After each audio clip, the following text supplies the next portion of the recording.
I'm here at Bitcoin Beach in beautiful El Salvador on the opening day that President Bukele just made Bitcoin official legal tender. And money sure has come a long way.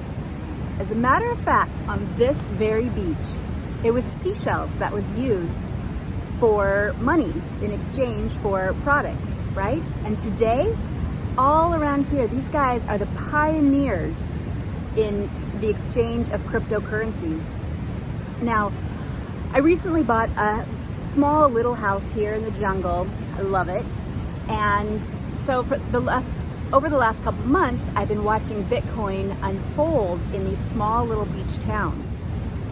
And I really didn't know a lot going into it about cryptocurrency. All that I knew was that I had 150 bucks, well, approximately, in Bitcoin myself. And that was pretty much all that I really knew about Bitcoin and cryptocurrencies.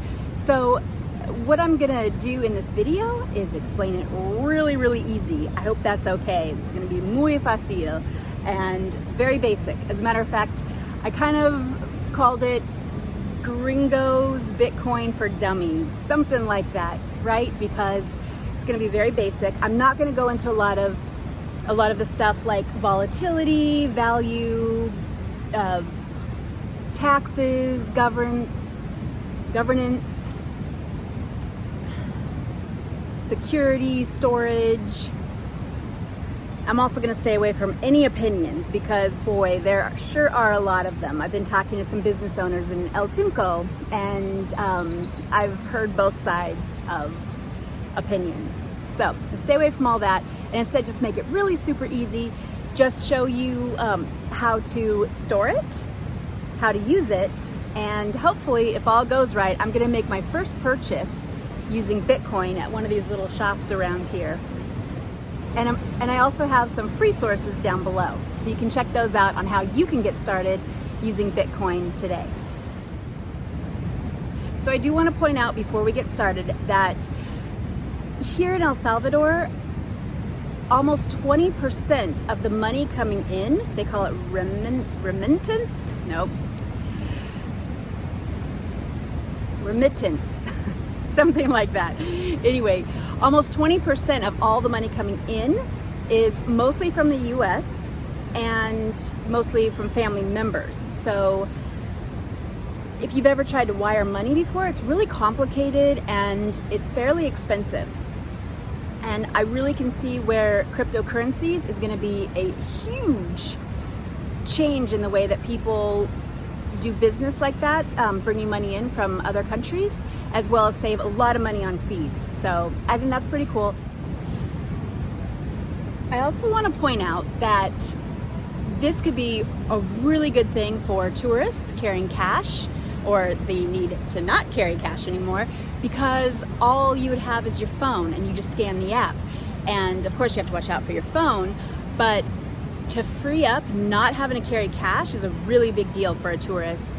And I do want to point out that here in El Salvador, I have not once felt unsafe at all. Like I've been to a lot of different countries around the world, and this is definitely one of the safest. So carrying cash isn't a huge concern for me here, but gosh, just freeing up the need to carry cash and also the need to go to the ATM. Right now, I'm paying over $5 for every transaction. So when I go, I kind of want to use that money and get the maximum so that it's not that much. There's also an ATM right next to it with a lower daily limit and a lower fee of, I think it's like $3.50 if it works. Usually it doesn't work.